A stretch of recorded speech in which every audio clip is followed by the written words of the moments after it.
Hey everybody, I'm Chris, welcome to my channel, or welcome back if you're a returning subscriber. If you are, thank you so much for coming back to my corner of the internet. I thought today we could play in the Blend Bunny Cosmetics Lure and Trove palette again. I did do my initial review already. I'll leave that linked right up here if you want to see what I thought and the look I created, but this hasn't had enough time to shine yet. So we definitely need more looks out of it. So if you'd like to see what I create this time, stay exactly where you are because we're getting into it right now. Okay, you guys, the first time I created a look with this palette, it was very blue and teal. Those were pretty much the only colors I used. I think I ended up using like a little bit of purple or something in the crease, or maybe it was like a dark navy. Oh yeah, it was definitely a dark navy. So I was thinking maybe this time we could go with some of the nude shades, possibly, maybe some of the pinky purple sections. I'm gonna try and avoid all of the blues and teals this time. Maybe a little bit of green, I don't really know yet. I don't know. I was looking at the Trove palette, trying to figure out a look that would kind of encompass one of these shades, because this, to me, is like the star of this collection. Granted, it's only 4 shades, but 4 shades for $68, I'm glad it's only 4 shades. But I'm thinking maybe the Treasures Untold shade would be super cute today, or maybe the Cove shade. Wow, that looks very different on camera. It looks like a yellow in the monitor, but in front of me, it looks like a lime green. This is just magical. I love it. Hence why I want to play with it again. So give me a second. I'm going to get my eyes primed. We'll come back and start a look. Okay, I'm done sitting here trying to decide. I've been sitting here for forever just looking at these colors, staring at it, trying to figure out what I'm going to do, and I still don't know. So I'm just going to jump in with Booty, because it's called Booty. I do kind of sort of have an idea, at least to the method I want to use. I want to do like a triple cut crease, but I want to keep it all above the lid where all of the cuts are, if that makes sense. You'll kind of see what I'm talking about if I can pull it off. I've never done anything like it, but I saw somebody on TikTok and I cannot remember her name. If I find it, I'll leave it linked in the description so you can see the creator who inspired this, but I want to see if I can kind of duplicate the effect that she gives. So we'll see. Starting by relaxing the forehead, looking forward so my eyes fall regularly, I'm just going to start mapping out where I want these cut portions to be. You know, the only problem with this, having inspiration but no vision as to the end result, it makes it really hard to know what to go in with next. And honestly, even what shape to follow. But it doesn't matter because I know if I keep thinking about it, I'm just not gonna do it. And then I won't end up filming a video today. So I'm just not gonna think about it. I'm just gonna put shadow on and move forward. I mean, I think that's kind of following the general idea. If I cut this into like 1, 2, 3 sections, that looks like a good first section. With Booty done, now I'm gonna take some of the shade Baited. It's essentially the lighter version of Booty, and I'm just gonna lighten Booty a little bit. And I'm still gonna keep it right in this intersection only because my cut is gonna be along this line. I'm just gonna clean it up and make it sharper. That way I can move on to other shades as I move down the line. Now for me personally, this is just, you know, personal preference sort of thing. Since I don't have a whole lot of space right here for whenever I'm just like, you know, looking at you, talking to you regularly, and I want the cool part of my eyeshadow to show up, I like to shove color up into my brow just so it's still really visible, and that way I don't have that skin tone barrier between my eyeshadow color and the brow. Not everybody does that. Some people really hate it when people do that, which I don't know why. It's not like it's on your face. But since I don't have a lot of space, I love doing that. The more you know. And with Baited completely packed on to get rid of that really sharp, hard edge, I'm just gonna take the end of this brush. I haven't cleaned off any of the pigment, but I haven't added any more. And I'm just gonna very, very lightly, like I'm barely tickling my skin, gonna blend that into the bridge of my nose. Then, still with the same brush, I'm gonna go down and start going over the edge of this dark pink and blending it up and into the light pink. That actually does really tickle. And just look at that Blend Bunny blend. Fantastic. And just so I don't lose any of the drama from Booty, going back right in with her and adding her back on this line right here. Then with the same brush, just gonna fluff her out toward the light pink again. You know, you may not think so because it's just one step, but going back in with your previous pigment and blending it again does so much for a look. It added the intensity back of that color, but also helped with the blend a little bit. And then if you did make it too harsh again, like it was originally before the blend happened in the first place, just go back in with the fluffy brush you used previously and do some more blending. I didn't add any more pigment, but I'm just taking the edge of what I just added and blending it up. Now time to make our first cut using this teeny tiny, I think it's like a concealer brush or something. It's that small, and some petroleum jelly Vaseline. I'm gonna clean up right under that hot pink. I'm gonna try not to like make a huge mess all outside of it because I really don't want to waste all of the eyeshadow base I already put down. That's why I didn't put eyeshadow base all over my lid. You know, normally I'll go ahead and just put eyeshadow base everywhere and then I cut most of it off. And I know that's really wasteful. It just usually helps me see everything come together. But I'm gonna try to stop being more wasteful because I'm tired of having to rebuy eye primer so frequently. So I'm just gonna start cutting right here. Attempt to follow the arch of my hood, essentially, where my eye is actually visible, and continue that path up. And then I made this one have this really weird shape for some reason where it goes straight up into my brow. I'm gonna follow that, but I'm gonna sort of flare it out a little bit just so it doesn't go straight because I kind of regret that now. Maybe that'll work. Let's see for sure. I'm gonna use the point of this pointed cotton swab and just try to clean that edge up a little bit. Dang, I really didn't mean to make that like a solid triangle block of color. I wanted it to be kind of flowy. So let me do that again, a little differently. Oh, actually all I gotta do is just pull this front part forward a little bit. I like that. That works. There's one little spot right up here that I left that I didn't know I was gonna leave, but it's completely blank. It doesn't have any color in it. So I need to put some of the dark pink in there, stick some booty up in my brow. And since I already know I'm gonna need to do it on this side, I'm just gonna go ahead and do it before I cut the crease. Now I can use the eyeshadow base and the brush that has the eyeshadow base all over it and just fill in what I cut. Wow, that is super sharp. I actually really like that. It's weird, it's abstract, it's different. My favorite. The first cut is done. This is gonna take me so long, I can already tell. Luckily, most of it happens off camera, so you guys don't have to sit here for the entire however many hours it's gonna take. For the second set of cut creases, I'm gonna use the shade Seductress. It's the middle purple shade, and that's essentially gonna be the marker color for that second segment. I literally have no idea how I want this to go. Like, I'm trying to imagine, oh! Purple on my nose. I'm trying to imagine the shapes when they're done. It's just so hard to do that when it's not done. Okay, let's just do it. Maybe like that? I mean, that kind of flows with the same general direction. Then if I want to pull any down onto the lid or deeper in the crease, which my crease ends, this is cool actually. It sort of took all the eyeshadow base off of my crease and carried it down to the lid so I can see the exact line where my eye makes its hood. It literally ends right there too. See how much space on my lid is hidden? That's a ton of eyeshadow space that I can't use unless I do this.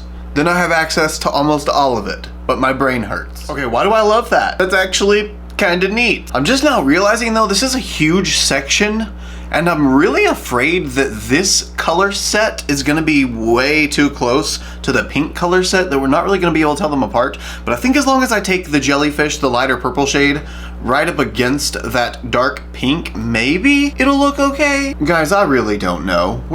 We're doing it, okay? That's all. I mean, at this point, you guys know me and my process for creative looks, AKA I don't have one. Okay, first color is blocked out. Now I just gotta go on this edge of it and make some little smoky circular motions and get a little bit of a blend going so it doesn't have just a solid line when I try to blend it with another shade. If you've ever wondered why I do such simple looks for beauty subscription box unboxings and for like palette reviews and stuff, this is why. Just the time that it takes.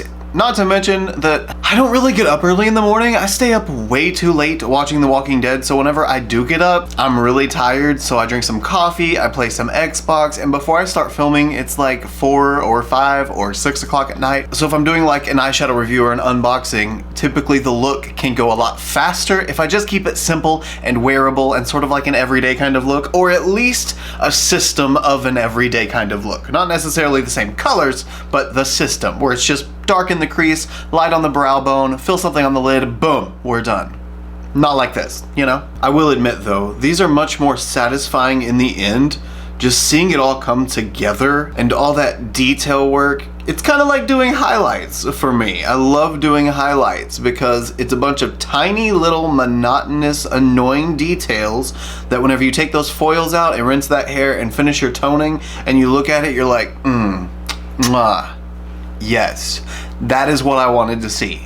That is amazing. Good news, this purple, now that I've built it up a ton, no longer looks like the pink. So I don't think I'm so afraid anymore of it looking like the same shade as what's in the inner corner. The only thing I'm slightly afraid of now is figuring out what shade I'm gonna put on the outside. Because we did pink, we're doing purple now. I can't go in with blues because I did that last time. So I've got green, possibly. I mean, purple, pink, purple, green, or the brown.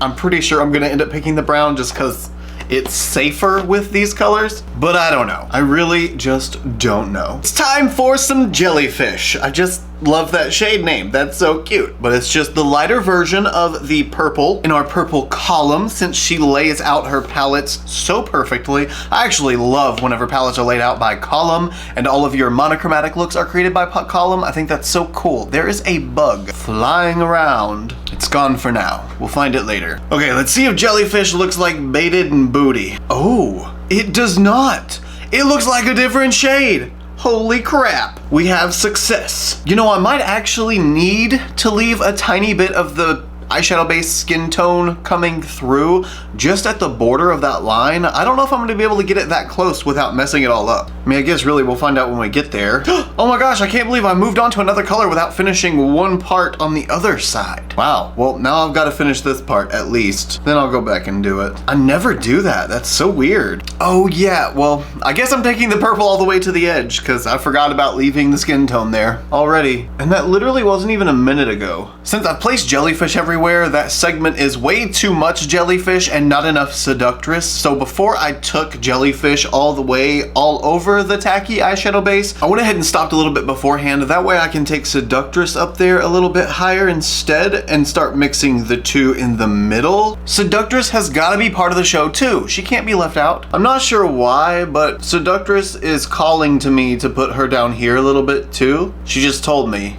So I'm going to. Okay, not gonna lie, that's a whole lot of fun. The blend still definitely needs a little bit of work, but just the gradient of it and the flow that it has with the other cut, I'm living. Whew, my goodness, that was so much work. But now let's cut the second part of this cut crease. Again, the teeny tiny brush with some Vaseline on it. I'm gonna stop cutting this part though because I'm just gonna get rid of that anyway. I don't know why I do that all the time. So from the lower lash line up, that's where I'm gonna cut. I need to actually look at it. I think that might be the line that I want to follow. Not really gonna know until I use that Q-tip and get rid of it. You know, ever since I switched to using Vaseline to cut the crease, my lines are so much cleaner, but I always forget about the overlap, or not overlap, the bleeding, because the Vaseline kind of gums up on the area that you slide across. So then whenever you take a Q-tip across that area, it's a little bit further than what you really wanted it to be. So I have to start remembering that when I go to clean this off. That is so fun and trippy. It kind of reminds me of a lava lamp a little bit. Woohoo! Now it's time for our last color segment. And I'm pretty sure, I'm deciding right now. I'm going in with Pirate's Life. And that's gonna be the very last darkest shade of the last section. She's gonna be the end of our wing shape, and she's gonna be the dark shade to blend this out. And then I'm gonna use the Storm Ahead shade to get that lighter tone to make it, you know, more dramatic. I don't know what I'm gonna do for the lid or like the cut of the cut crease, or even if I'll do anything. I'm not sure yet. Again, we'll just have to see what happens when I get there. What?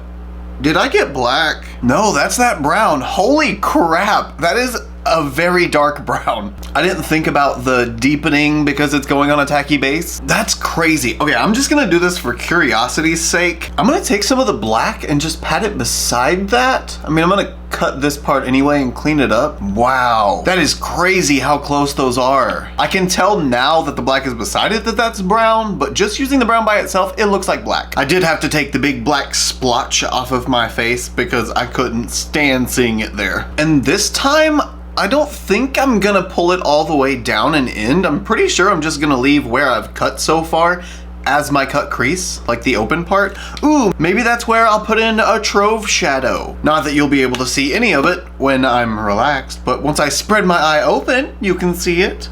Or maybe I can pull the Trove shadow up into this cut, maybe like along this purple line. That could be cute. Maybe that could work. We'll see once the blend is done. Right now I'm just packing this fudge color onto my eye, then using some light, tiny little circular motions. I think that's enough for Pirate's Life, so now storm ahead. I like that this is sort of a pinky purple brown, especially with this whole thing I've got going on, because it's actually gonna tie with the look, I think, versus using the green or the teals, which would have been like complete opposite side of the color wheel. Oh yeah.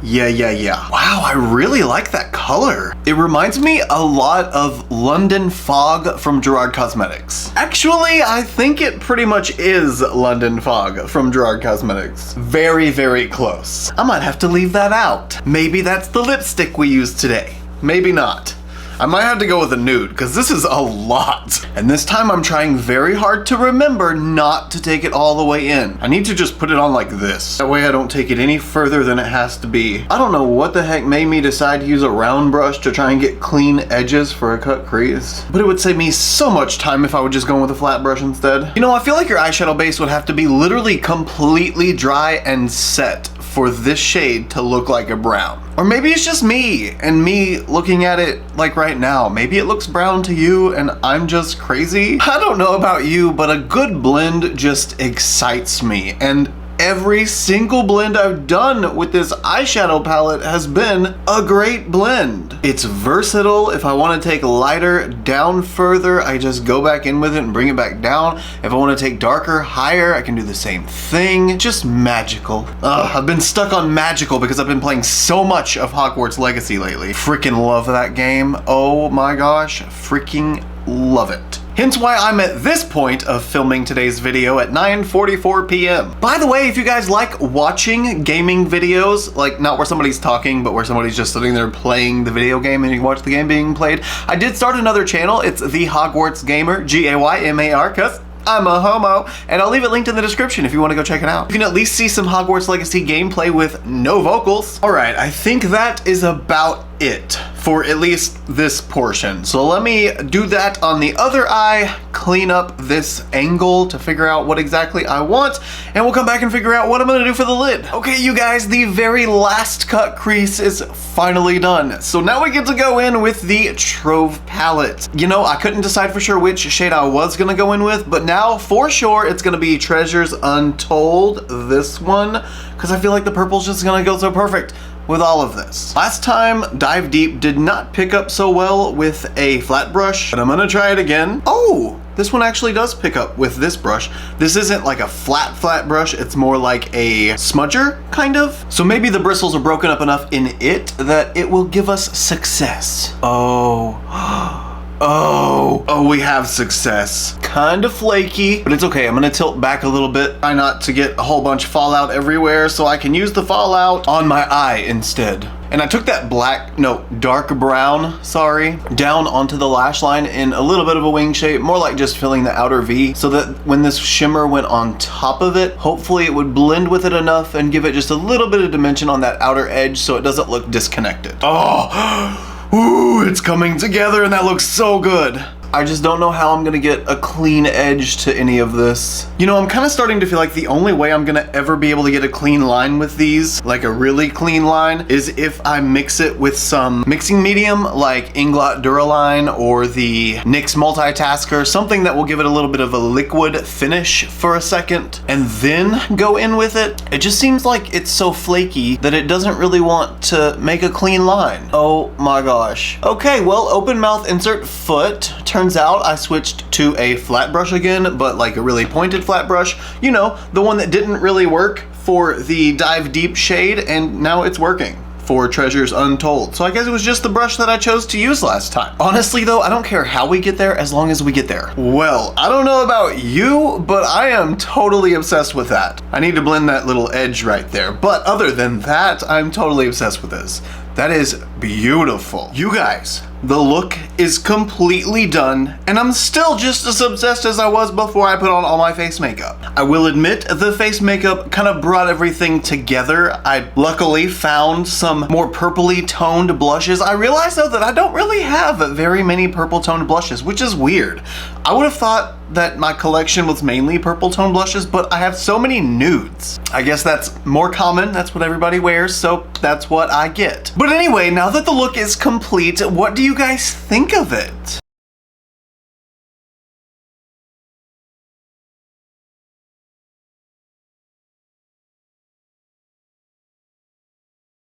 I had so much fun with it. Every single time I use Blend Bunny Cosmetics, I'm just reminded how much I love this formula. Not only the mattes, but also the shimmers, well, multi-chromes in this case. I didn't actually use any of the shimmers from this palette. You know what? I don't think I used any of the shimmers from this palette the last time either, because I'm so stuck on this Trove palette instead. But now we've used 2 out of 4 of the Trove shades, so I'm making progress. So for now, we've gotten Dive Deep and Treasures Untold, the green and the purple. We've still got Mermaid Tears and Cove, the blue, and it's not yellow, but the yellow, we'll call it. It's really the green and a blue. But with everything done and on, let me know your thoughts, your opinions, your emotional outbursts. Let's hang out in the comments. You guys know that that's where I'm always hanging out, so let's talk. If you did enjoy this video, and technically my second review of the Trove and Lure palettes, don't forget to leave me a thumbs up if you did. Also, if you like this look and you want to see more looks like them, don't forget to follow me on Instagram, Twitter, Snapchat, and TikTok. My username is the same for everything. It's just ChristopherJMUA. And in case you did not know, my fragrance with Scentcraft is available. It will be linked in the description. Resurgence is a beautiful blend of fresh with a little bit of fruity. It's completely unisex, and whenever you place your order, not only do you get the main fragrance, but you also get 2 additional fragrances that pair really well with it. I chose these 2 to be in the box because one is a little more spicy, one is a little more fresh and clean. So if you want to just roller on the wrist and combine the 2, you can. And I'm telling you, it's amazing. It's my favorite fragrance. I wear it every single day. I wouldn't have invested so much time and energy in choosing the notes that go into it if I didn't love it. So if you want to try it too, click the link in the description and let me know your thoughts once you receive it and try it out. I love you guys so much, and I will see you in the next one. Bye!